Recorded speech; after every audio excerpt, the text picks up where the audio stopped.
Hello, we're Geeks Assembled, and today we are talking a 1971 cult movie starring a actor who became a leading man in his own field of martial arts. We are talking the Big Boss. We are talking Bruce Lee. So I'm going to ask Alex what his opening thoughts are on the Big Boss. Well, obviously, we're mentioning here that there may be other people that might be joining us later, or they'll be edited in, to tell the truth, in the internet. Yeah, I like the movie. I don't like it as much as other movies of Bruce Lee, but then again, it's been a long time since I've seen them. And then, of course, you have this is the 67 to 78 universe where they also had a lot of imitators because unfortunately Bruce Lee died in 73. Yeah. And you also have the famous movies and the famous scenes where he was fighting Kareem Abdul-Jabbar and teaching Chuck Norris. You all know who Chuck Norris is. If you don't, you can look it up.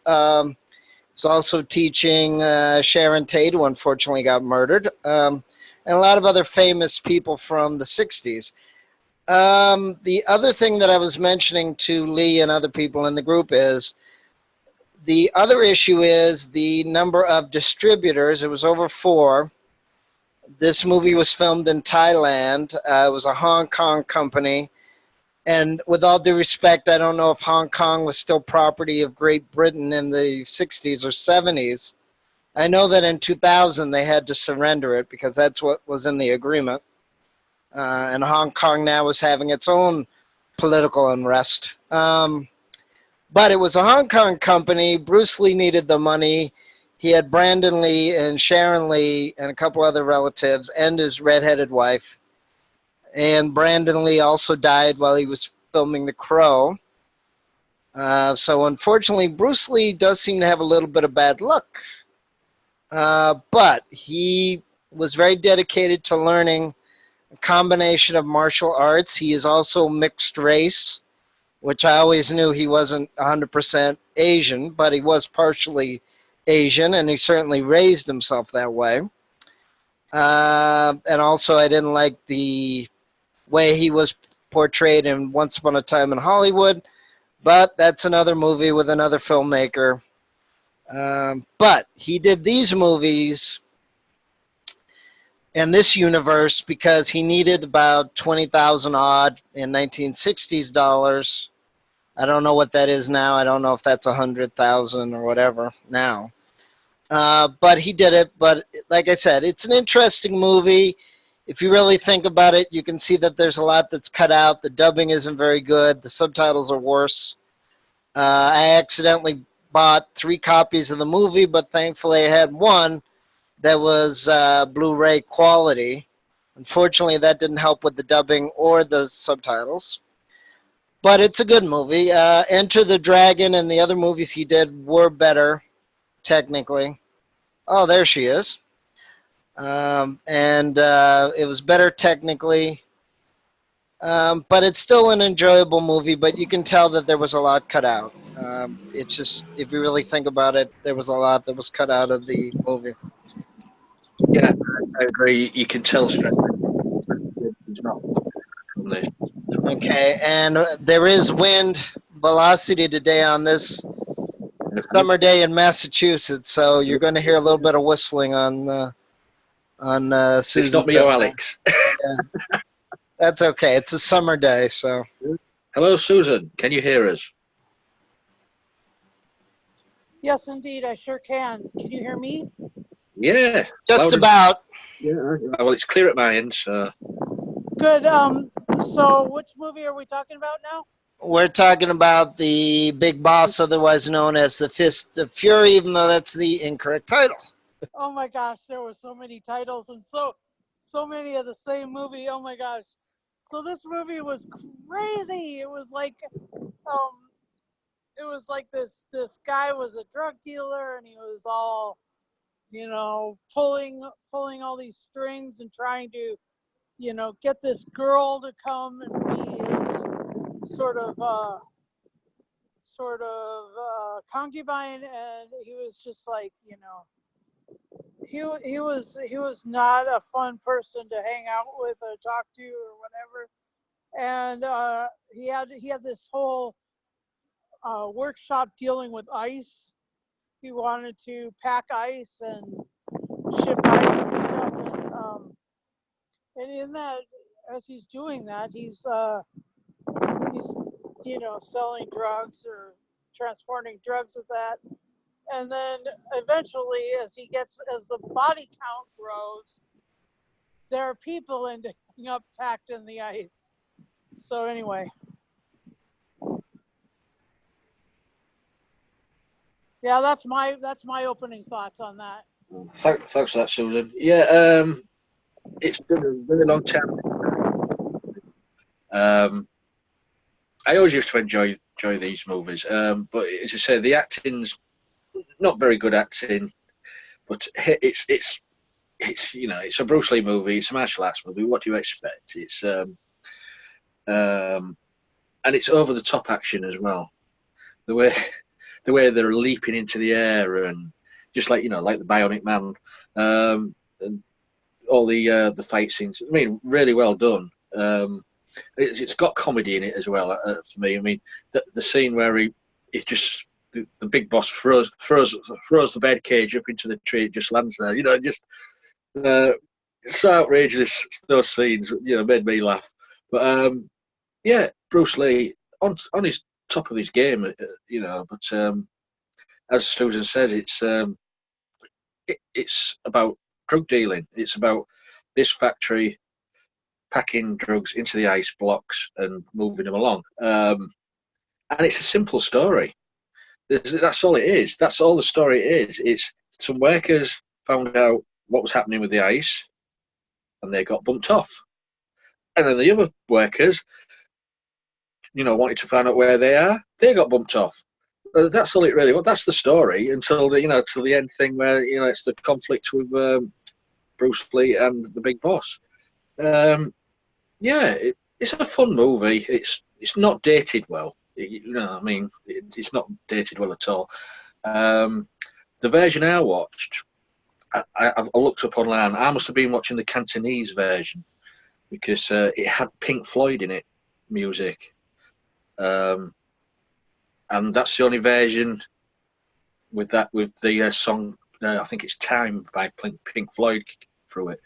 But yeah, the subtitles didn't really put me off because sometimes you get these films and you've got subtitles. Didn't really put me off. I'm sort of used to subtitles every now and again. But yeah, enjoyed it. Editing wise, as Alex has said, you can see things have been edited out. I know it's a bit more gruesome in some versions, but there was still a little bit of blood here and there. But all in all, it's a fun movie, and this was Bruce Lee's first major film role after what's the TV show, Green Hornet. This was his big break into major films. So yeah, it's a fun movie, and if everybody is into their martial arts, check Bruce Lee out, you know. So let's go to favourite scenes and things what you didn't like. Alex. Well, yeah, like I said, there's many scenes that I do like. Again, we're in the era of 66 to 86, where you have TV censorship, you have different versions. There was more scenes with blood. There was more scenes, spoiler, with bodies and ice cubes. It was kind of interesting, considering that it's supposed to be a kung fu movie, not a horror movie. There was more scenes with the prostitute. There was more scenes with stunts that they edited out. Bruce Lee never made a secret that he had a hard time with the movie. He thought it wasn't directed right. He directed 2 movies with the director and didn't like his viewpoint or his political views. And as I said, this is a Hong Kong company, but it's filmed in Thailand. And then Bruce Lee is also mixed race because some of his relatives were actually Jewish, going back 2 or 3 generations. I don't know how much, but again, he probably had a very different point of view, but he admitted that he did it for the money because he didn't realize that the Green Hornet was going to end. And he also, in a way, started the Kung Fu craze and passed it on to Chuck Norris and a couple of other people. John Saxon was in what? Enter the Dragon, wasn't that? Yeah, and he's another B-movie actor, much as I like him, and he's still alive. But yeah, there was a lot of scenes, like at the factory. There was a lot of scenes, next to their house. Spoiler, the family gets murdered. There's a lot of other scenes with women in the film that they're either damsels in distress or concubines or prostitutes or whatever. It did change in the other movies. Bruce Lee and other people finally did push for the women to take a more active role and not just there to be nude or to be pretty scenery. But again, you have to remember this was the 60s. And, they wanted to sell. And this movie did quite well. This movie did well. The Chinese Connection, where he's at the school, did quite well. Even though that also was called Fist of Fury. And then there was 10 other movies with Bruce Lee imitators. And there was a porn movie with the Bruce Lee imitator. And all kinds of crazy things that they wouldn't do now. They just wouldn't do it. So after he died in 1973, they also had to use footage that he filmed before to make Game of Death as well. So it's great watching him, but he also did some other famous things like the yells that he does when he gets injured and he kind of licks his blood, or when he does this thing with his arm where he's kind of shaking a little bit or vibrating like a superhero. So you can see what they were trying to do. It's not 100% successful, but it's 95% successful. And thankfully, Jackie Chan was actually with Bruce Lee on a lot of movies when he was, I think he's about 65 now, Jackie Chan. So he's had to slow down. He can't really do all this kung fu stuff. Plus, people forget, you also break a lot of bones doing that as well. It's very risky, and Bruce Lee hurt his ankle on those jumping scenes, and he didn't like Thailand, and where he was staying was very dirty, and the water was yellow. So you can see, if you watch the movie, he's getting skinnier. He has Band-Aids on his hands. You can see that.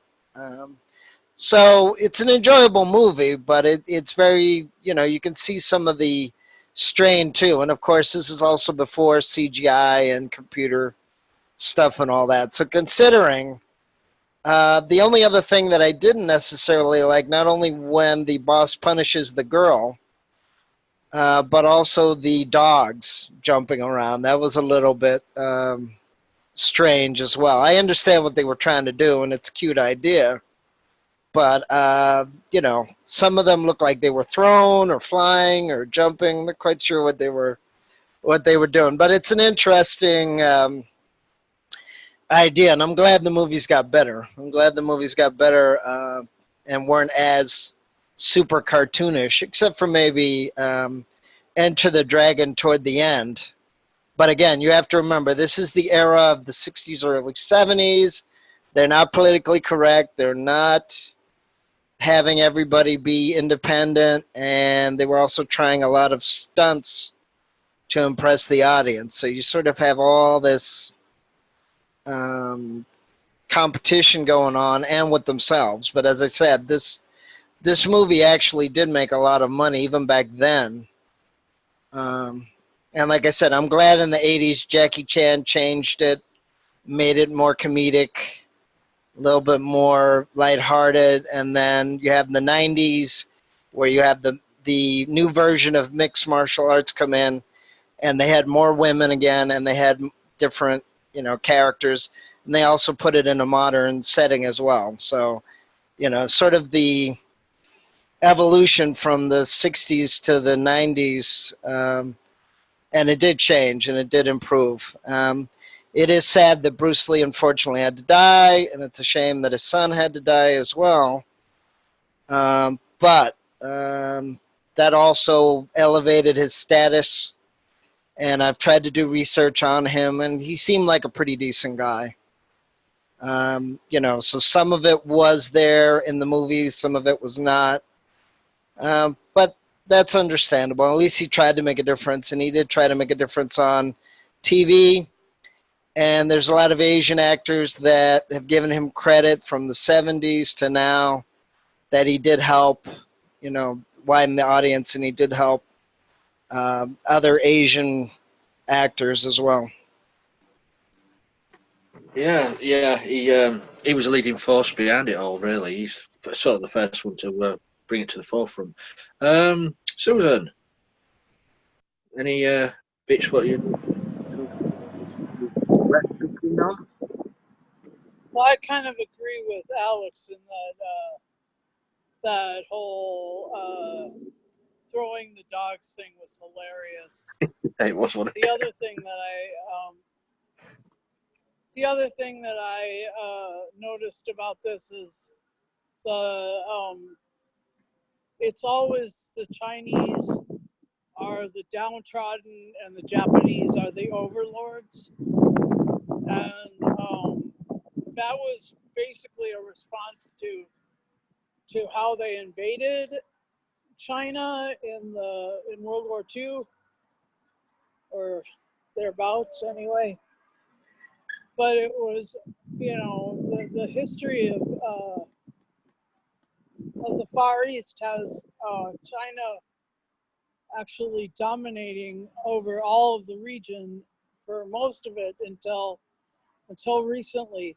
So you can see why that when you put a little bit of the honor thing and the downtrodden, you raise up people like Bruce Lee, who are, you know, phenomenally sort of interesting and powerful and stuff like that. So yeah, I enjoyed this movie. I enjoyed watching it, and so yeah, I guess my favorite scene in this was when the amulet is ripped off and suddenly Bruce is sort of set free from his promise, and he's no longer going to be nonviolent. He's just going to kick some ass. So Yeah, that was keeping him holding. This also, you got to remember as well. This doesn't have a happy ending. This movie, he's taken away by the police, arrested, and never to be seen anymore, most probably. Because you know how many people he killed there in the end fight, I don't know, but arrested and taken away. And because usually you go to these things, it's all happy endings, isn't it? You know, the man gets the woman and they all walk off into the sunset, but not this film. Well, again, you know, I was watching some of these movies. They get worse as it goes on. Basically, Bruce Lee was in 2 movies, like 2.5, as far as the character Chen. Yeah. And one was this one where he goes to visit his cousins or his cousin brothers, or however you want to phrase it. And of course, the other reality is that because this is made for a British audience or British American Asian audience, they're going to get some things messed up because I don't know Chinese characters. The writing in the movie, and also, like I said, he disagreed with the director, but he had to fulfill his deal.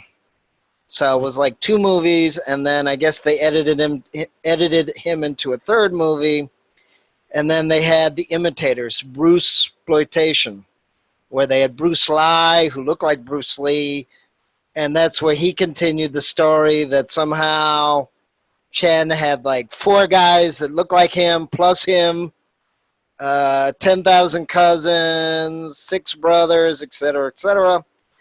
And also, in this movie, it's a little strange that when he gets drunk, he's thinking about his cousin, who's a girl. So that was a little bit questionable as well. I know that the local station in Massachusetts actually had to start apologizing because they would show too many Bruce Lee and Bruce Lee imitation movies.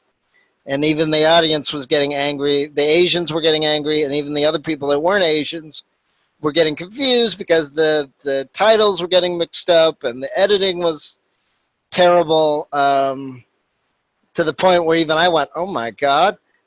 So they had to redo it. They had to apologize in the paper and voiceover work and say, okay, guys, we're changing the movies and we're going to admit when it's a Bruce Lee imitator as opposed to Bruce Lee.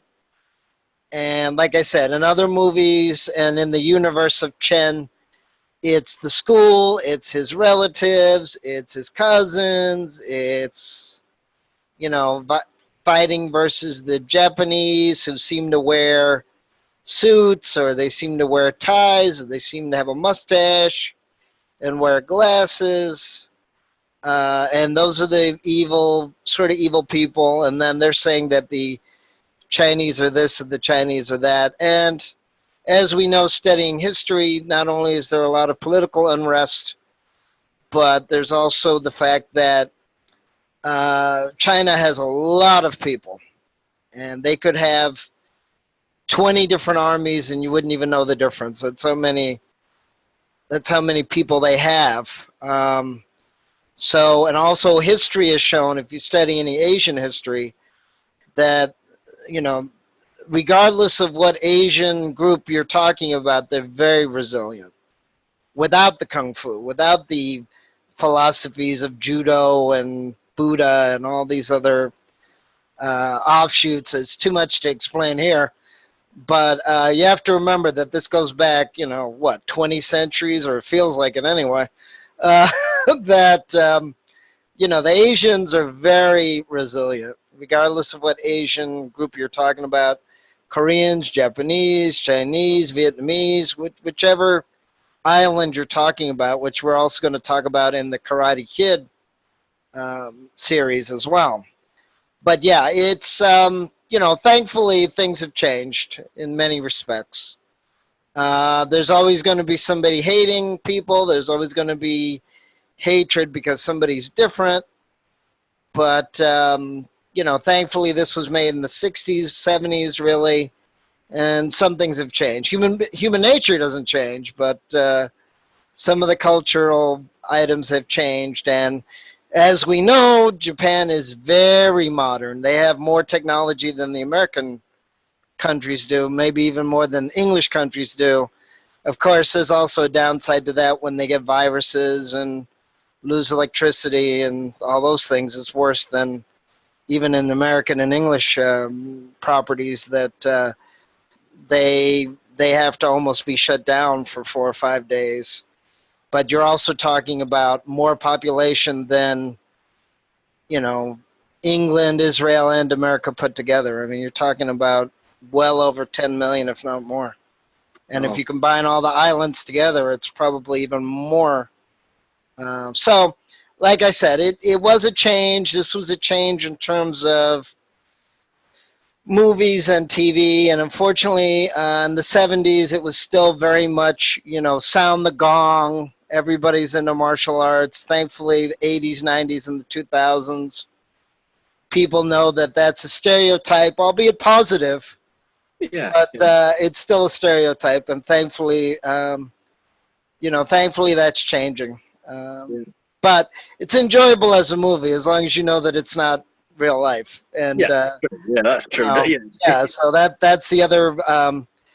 There's actually a lot of Asian shopkeepers and managers that I've talked to, and you know, they're glad that things have changed. They're glad that there's more people, and they're not all the stereotype of the 60s and the 70s of being deeply religious or deeply, into martial arts. Not everybody. There's still some, but that doesn't represent everybody.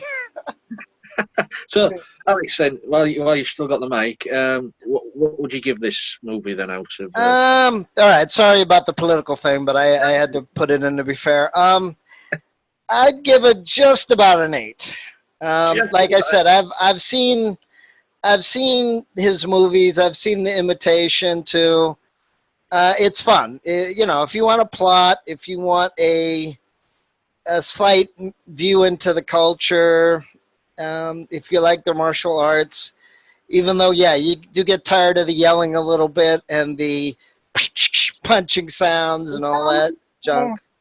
But like I said, they were trying to present, people have to remember that was to present a certain point of view that really didn't represent Bruce Lee, thankfully.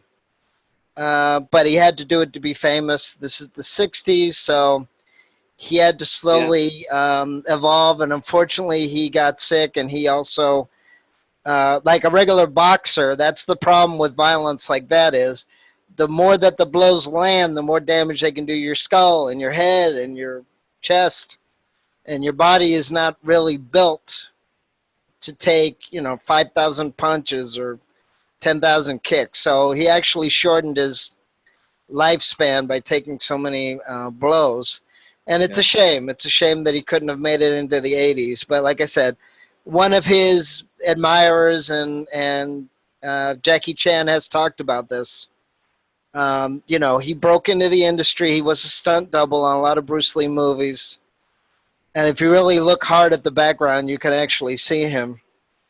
But thankfully, he changed it. He admitted that he had to change his movies because, he's getting to be 65 and you can't be, you can't be doing scenes like you're 20.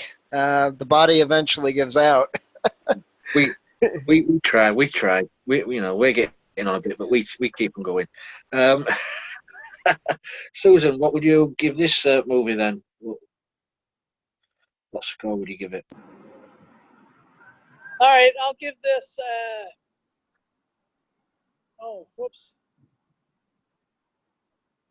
All right, I'll give this. I'll give this a 7 out of 10. It was a fun watch. Yeah. 7 out of 10. Actually, I'll agree with Susan there. It's a fun watch. I'm going to give it a 7.5. It's his first big break into movies, and he was going up. He was getting better and better and better. As I said, he was cut short, as Alex had mentioned. His life was being cut short. So, look, there we are. Bruce Lee. I mean, everybody back then was into Bruce Lee. Bruce Lee used to get the posters on the walls and everything. Yeah, he's iconic. He's a legend. He's in the same realm as James Dean. And just so everybody knows that Alex is a really good singer, and when he sings everybody's kung fu fighting, it's brilliant. We may have to get a rendition of that. Yeah, I don't know if that's politically correct anymore, but that's it's a fun song anyway. Of course, it was very big in the 70s. It's still big in the 80s, 90s, and 2000s because it's very easy to sing and remember. And it is funny, too, how it changed over into the black exploitation movies as well. That the famous movie from 1990, I'm Gonna Get You Sucker, the kung fu actor, the kung fu guy in that movie, when he gets started, you hear the song in the background. But again, not exactly politically correct. Hey, do we have to be politically correct these days? Well, some people are, some people are. I'm not. I'm stuck in my ways. And I get into trouble for it. So And of course, the sorry, Lee. One more thing. I'm wearing a Riff Track shirt, and they're doing the movie. They're making fun of the movie, even with the new dancer in it and other things. But they also confuse the two movies. You know, the Chinese Connection and Fists of Fury, which is like the second to third movie edited in. Which, like I said, it makes confusing, and even, you know, there's a lot of DVDs running around that they put in the Fist of Fury, then it's Fists of Fury plural, and they don't put the Chinese Connection or the Big Boss. And I wanted to show the poster behind me, but I couldn't get it to show, where they actually say the Big Boss is Chinese Connection. So it's, you know, again, this is the 60s to the 80s where movie titles and edited versions are everywhere, and it gets very confusing. Yeah, yeah. Just stick to one title and we'll be all happy. So yeah, that's The Big Boss, starring Bruce Lee. I hope you guys out there have enjoyed us talking about the movie. If you liked what you see and you know would like to take part in these casts, just get in touch with us. You know, we're on all medias. We're on Twitter. We're on Facebook. We're on YouTube. Drop us a message. You know, and check out our videos. We've got a huge back catalogue of videos on YouTube and stuff like that. So, you know, give all the others a watch as well. So until next time, we'll be seeing you. Bye bye for now.